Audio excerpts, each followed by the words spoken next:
We have breaking news. Banks can charge you 10% interest. They just choose not to.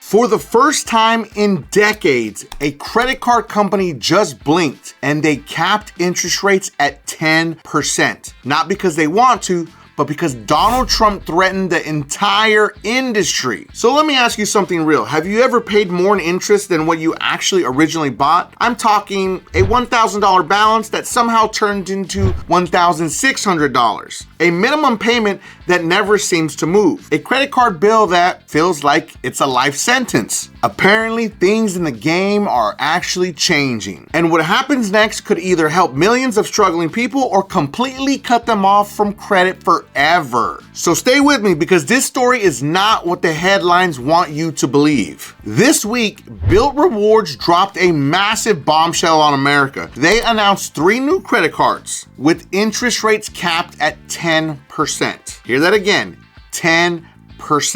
In a world where most cards start at 22% and go north of 30%, sounds like a win, right? But let's go ahead and slow down because this isn't generosity, this is pressure and fear. So let's talk about what they're offering. And listen, this is the only bank that's offering. Well, technically it's not a bank, it's a credit card, but the credit card's backed by a bank. Bilt rolled out 3 new credit cards, 1 card with no annual fee, 1 with a $95 annual fee, and 1 with a $495 annual fee. All 3 capped at 10%.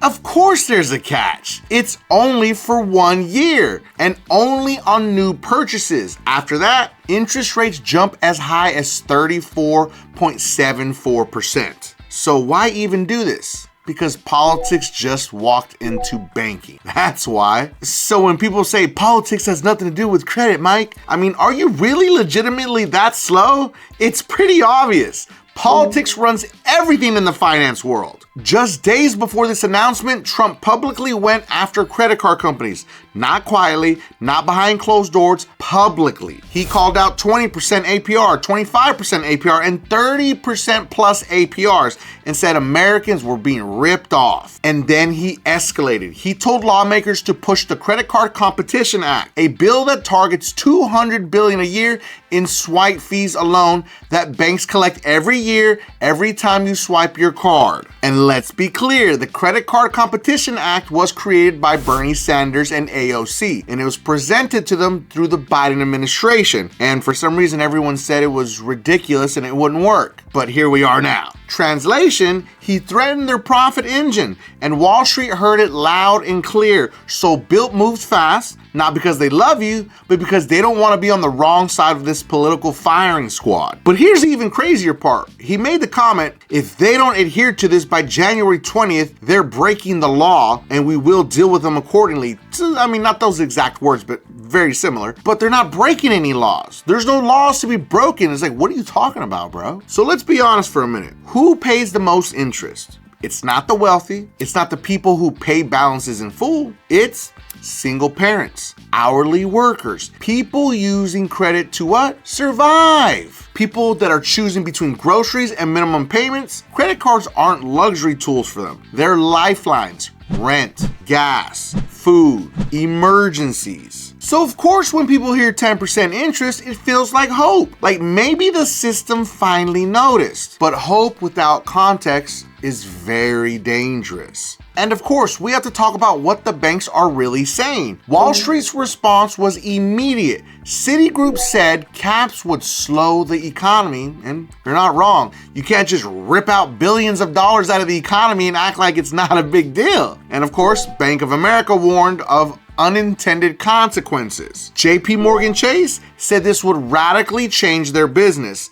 Let me translate that into plain English for you. If we can't charge high interest, we don't lend to risky people. And guess who they think is risky? You already know. Here's what nobody wants to say out loud. When banks can't price risk, they don't lower rates for everyone. They cut people off. Credit limits shrink and approvals will disappear. Subprime borrowers, otherwise known as people with bad credit, vanish from the system. And those people don't magically stop needing money. They end up with payday lenders, buy now, pay later traps, auto title loans, and private financing sharks. So yes, a 10% cap sounds good, but it quietly creates a credit desert for people who need it the most. That's the dark side of affordability. So let's talk about why Bilt actually did this, because Bilt CEO said this was about affordability. That's not a lie, but it's not the whole truth. It's pretty genius if you ask me, because Bilt is separating itself from banks,